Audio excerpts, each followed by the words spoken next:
Okay, well, I'm going to go ahead and get started. Good afternoon, everyone. My name is Allison, and I'm an instructor with North Central Iowa Ag in the Classroom. And instead of actually me coming into your classroom today, we're going to take our classroom to a cornfield today. How about that?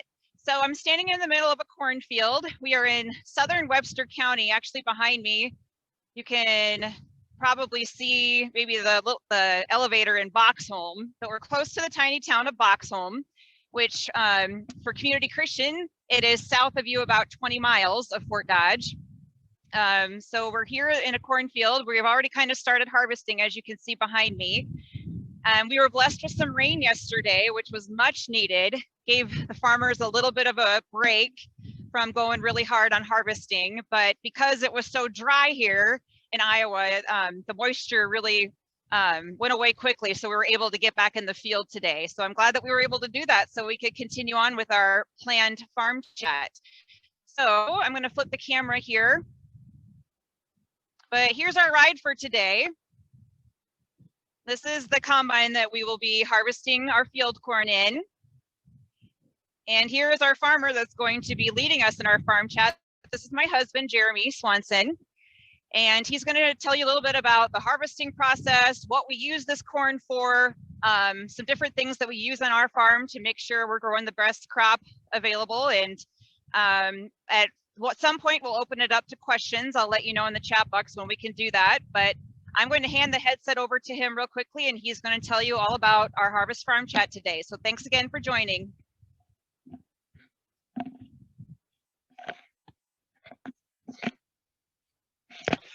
Well, good afternoon, everyone. As Allison said, my name's Jeremy.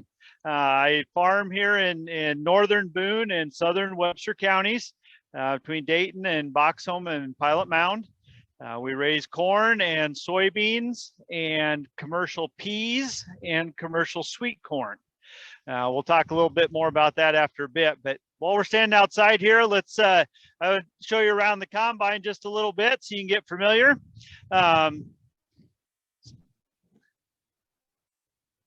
From this point forward on the combine is what we call the corn head. And this corn head, we can take this off and we can put different attachments on the front of the combine depending on what crop we're harvesting. So in beans, we'll put a bean head on, and for corn, we're using a corn head. Let's come around front here just so you can see what's happening here. So each row of corn will come in between these two snoots, and there's rollers underneath there that will pull the stalk down in a way, and the ear of corn will get caught on the top here, and the ear of corn will go up to the back of the corn head, and we'll pull it to the center of the combine, and then we'll push it on through the combine, where the combine will separate the kernels from the cob. From then it'll throw the cobs out the back end of the combine, and the kernels will go up into the grain tank up on top of the combine. I want to point out before we get inside, if you can see on top of the cab, there's that yellow globe looking thing. And that is a GPS antenna, much like as in your in a cell phone or on an iPad. So what we do is that communicates with the satellites up in the sky and helps the computer monitor that's in the cab know where we're at in the field and be able to give us all sorts of information about what's going on in the field at exact points in the field. And then we can use that data to make decisions going forward. So we'll talk about that more here in a little bit as well. Going back along the side of the combine, you can see the long tube that sticks out the back end. That is the unload auger. And so when the grain tank up top gets full of corn, this unload auger will swing out, and we'll show you that here after a bit.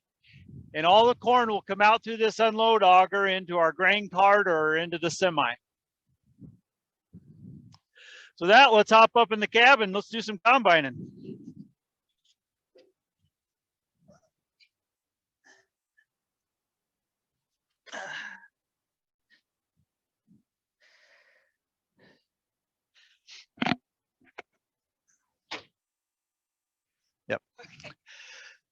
Okay, couple things from the combine. So I mentioned that computer monitor a minute ago. This screen right here is a computer. It's not maybe what you think of as a computer, but it's a farmer version of a computer, okay?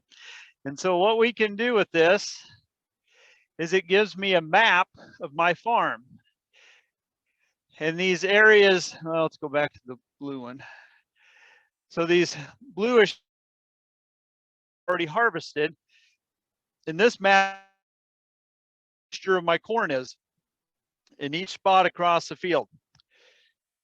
We can also bring up a map of yield, so we know how many bushels per acre we're getting, and that's a bushel is a bushel of corn is about the same as a laundry basket. If you were to fill up your laundry basket at home with corn, that'd be about a bushel. So this tells us if the corn's doing really good or really bad or kind of in the middle.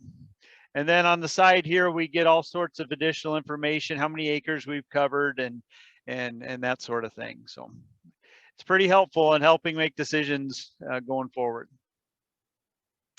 I've got another monitor down here, computer monitor, that's hooked to all kinds of sensors around the combine. And so if a belt breaks or a chain breaks or something breaks in the combine, hopefully it will trip one of those sensors and will tell me on this monitor that something's broke, and I can go investigate and find the problem and get it fixed. Yes, one of the other things on this monitor is I have cameras hooked up. So this particular camera is looking at the grain tank behind us. So another way for me to tell if the grain tank's getting full, because I don't want to spill corn on the ground. I also have a camera out the back end of the combine so I can see what's behind me. So when we're driving down the road and things like that, I can see if there's cars back there, and it becomes a nice safety feature for us because it's hard to see from the cab here. All right, you guys ready to combine? I'm ready to combine. Let's do it.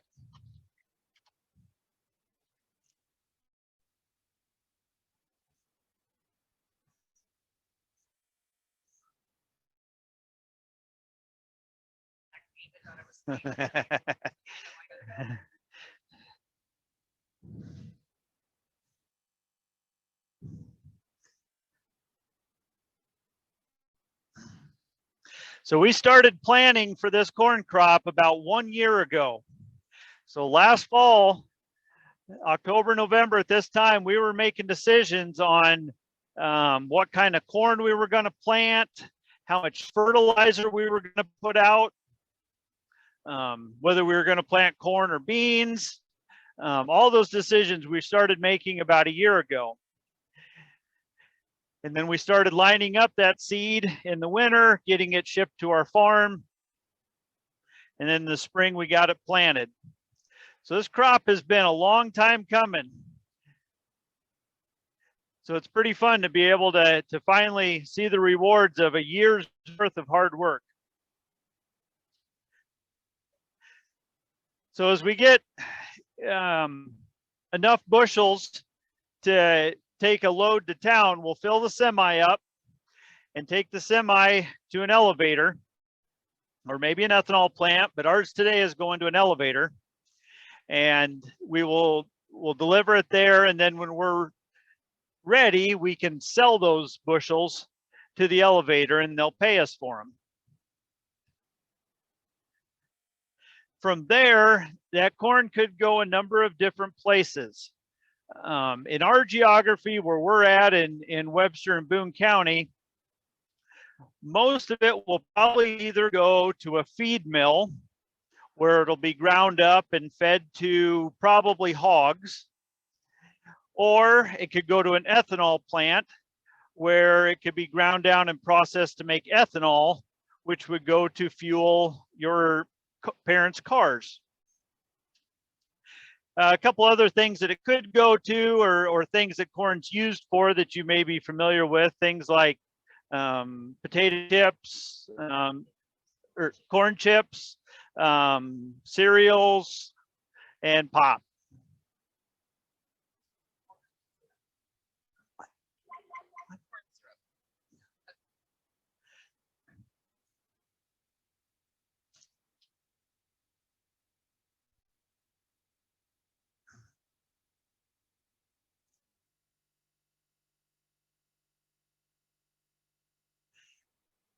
This corn that we're harvesting today is averaging around 190 to 200 bushels for every acre. We talked about what a size of a bushel, but to give you a reference on an acre, 1 acre is about the size of a football field. So we're pulling a bushel basket or a laundry basket of corn, or almost 200 laundry baskets of corn off of a football field, which is pretty good. When I was a kid, we used to get excited when we made 150 bushels per acre. And now in advances in technology and things, we're now usually around 200 or maybe higher on our yields.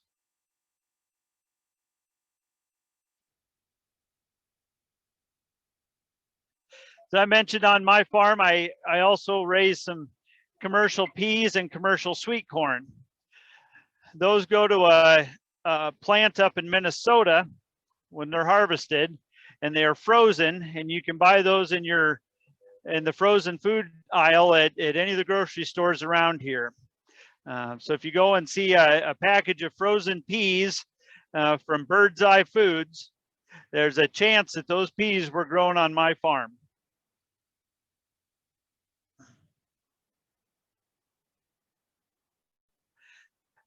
I grew up on a farm. My dad farmed, my grandpa farmed, and I know my great grandpa farmed. I don't know before that. But I've been sitting in a cab of a tractor and combine for a long time. I rented my first farm in 2006, I think it was. So I've been farming on my own since 2006.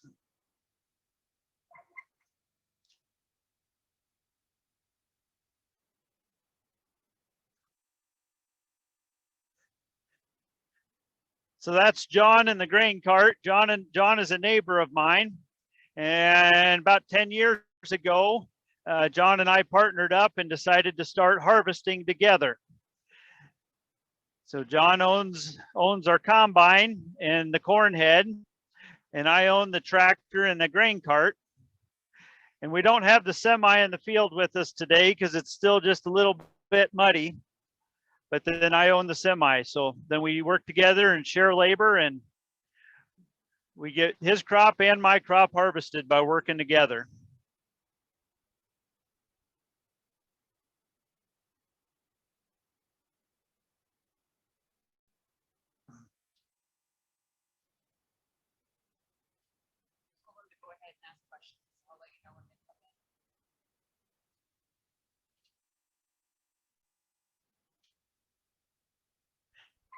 As I mentioned, we started a year ago making plans for this crop, which means I am now starting to make plans for next year's crop. So last week I was starting to decide what to put out for fertilizer.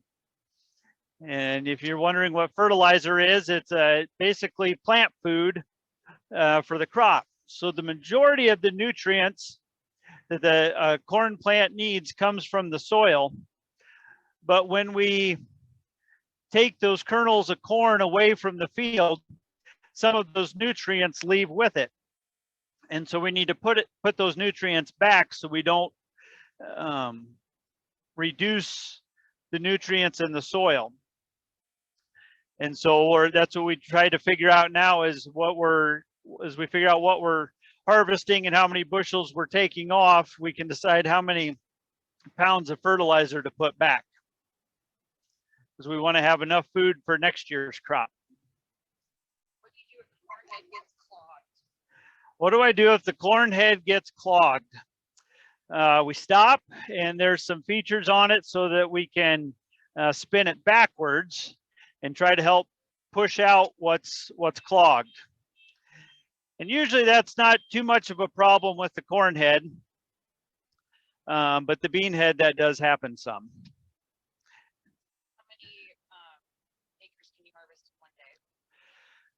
Let's see, I think between 80 and 100 acres is what we can get done with when we're combining corn in a day.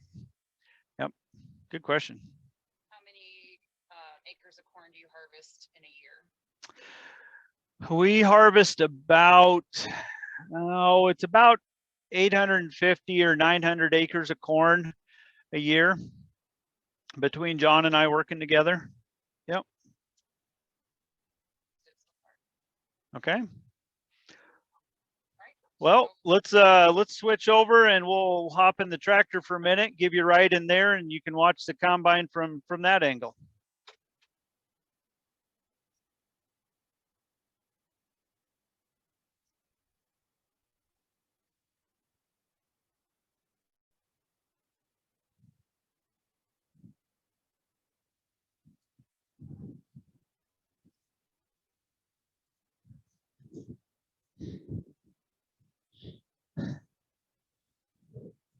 Yeah.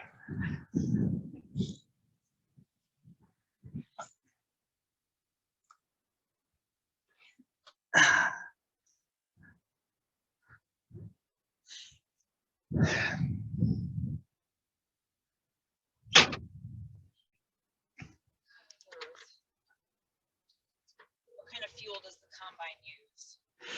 Yeah, so what kind of fuel does the combine use? The combine uses diesel fuel, as does the tractor we're driving now. How long would it take you to get this whole field combined? We're in it's about 50-acre field that we're in. Probably 5, maybe 6 hours to harvest this field.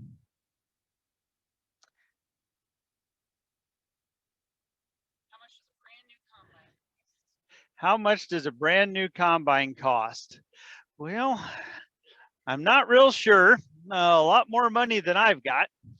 I want to say a new combine is probably maybe $600,000 or $700,000, something like that. And then you'd have to get a corn head to go with it. And a brand new corn head is probably $80,000 to $100,000.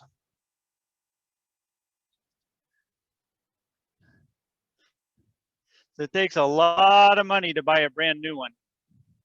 So our combine is about 10 years old.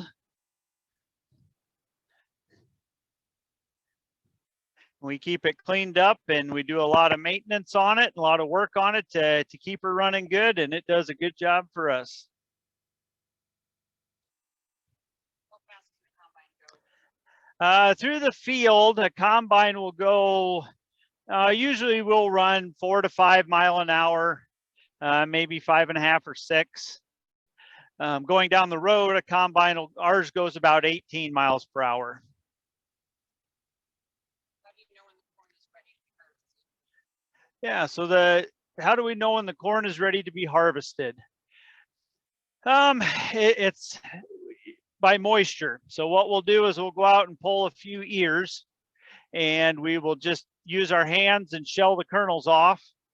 And we will take that bucket of kernels into the elevator and have them run it through their moisture tester. And the ideal moisture is 15%. And we can get the moisture to 15%. I don't have to pay any drying charge on it. If it's greater than 15%, then I have to pay drying. So then once we know what the moisture is, we can decide if we want to harvest it or if we want to wait or when we want to go.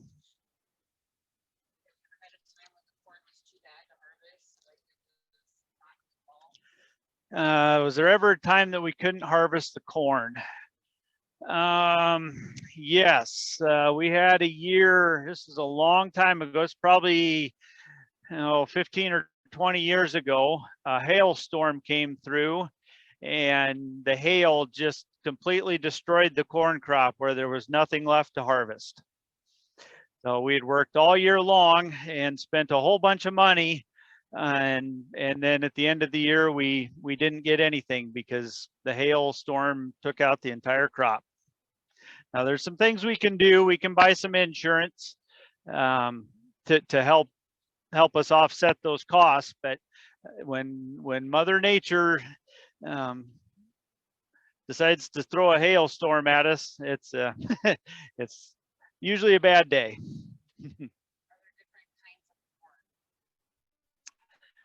Are there different kinds of corn? Yes, there are different kinds of corn. So I mentioned earlier that I grow sweet corn. And so the sweet corn that you maybe buy in the store, or corn on the cob that you're familiar with for eating, has a better taste to it than the corn we're harvesting today. You would not want to eat what we're harvesting today. And then even then, with what we're harvesting today, there are different kinds of corn that are, there are plant breeders that are working with all sorts of different kinds of corn, trying to find certain kinds of corn that are really healthy and will resist diseases, resist insects, other pests that could hurt our crop through the season. Different types of corn that maybe use less nitrogen or less phosphorus as a nutrient source. So yes, there's lots of different kinds of corn. How many people work with you during harvest? How many people work with me during harvest? Usually there's 3 of us, myself, John, and then my dad helps us. Occasionally, depending on where we're at and what we're doing, we'll maybe hire on another person, but usually there's 3 of us. Good questions. What kind of battery does the combine use? Oh, I'm not sure. It's a pretty big one. I think I want to say there's 2, if not 3 batteries tied together. I'd have to look. I can't remember for sure. How big are the tires on the combine? I want to say they're about 5 or 6 foot tall, I think. I think you guys could probably lay down inside of those. My kids like to lay down and hide in there and use them as a fort. What is your favorite color of equipment? What's my favorite color of equipment? Oh, I kind of like the red ones, hence I have a red tractor and red grain cart. But at the end of the day, they all work pretty good, and as long as they're working good and don't break down, I like them. What do you do when you're not in the field? Yeah, what do I do when I'm not in the field? So a lot of times there's office work that needs to be done. I have to pay bills and keep track of all my books to know what our income and expenses are on the farm. So there's a lot of office work as well. But then I'm a pretty small farmer, so I also work off the farm as an independent agronomist. And so what that means is I actually help farmers, help them make decisions on how much fertilizer to put out and what seeds to plant and how to grow better crops every year.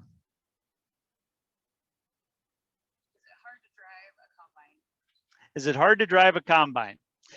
Well, it's not as easy as it looks. I've been trying to teach my son how to drive it, and it is kind of tricky. It is kind of tricky. There's a lot of moving parts, a lot going on you got to be on your toes and paying attention at all times. How many acres do I farm? So I farm about 600 acres myself.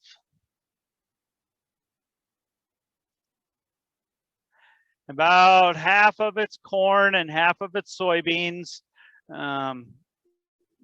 Pretty close to half, and then there's a field of peas and a field of sweet corn.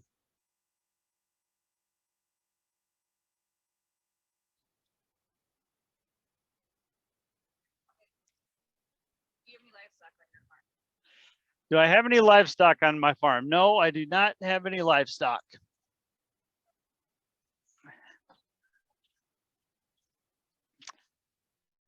I used to have some pigs on the farm when I was growing up. So I did raise pigs once upon a time, but we do not have any more. What's your Oh, I like corn. I like to grow corn. Combining corn is pretty fast paced, and it's just a lot of fun. Well, I think the grain cart's full. We'll have to go up to the yard and get the semi so we can dump this off and get my dad over here to run it for us. But are there any other questions?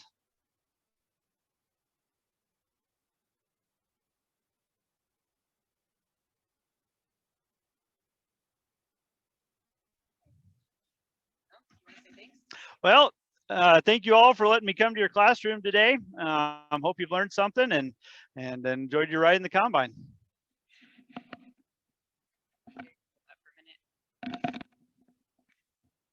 Okay, did everybody enjoy that? I hope so. I know we had fun taking you along for a ride today in our field.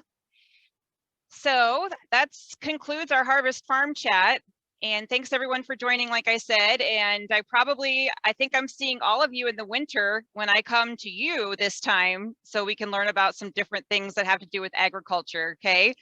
So everybody have a good rest of your day.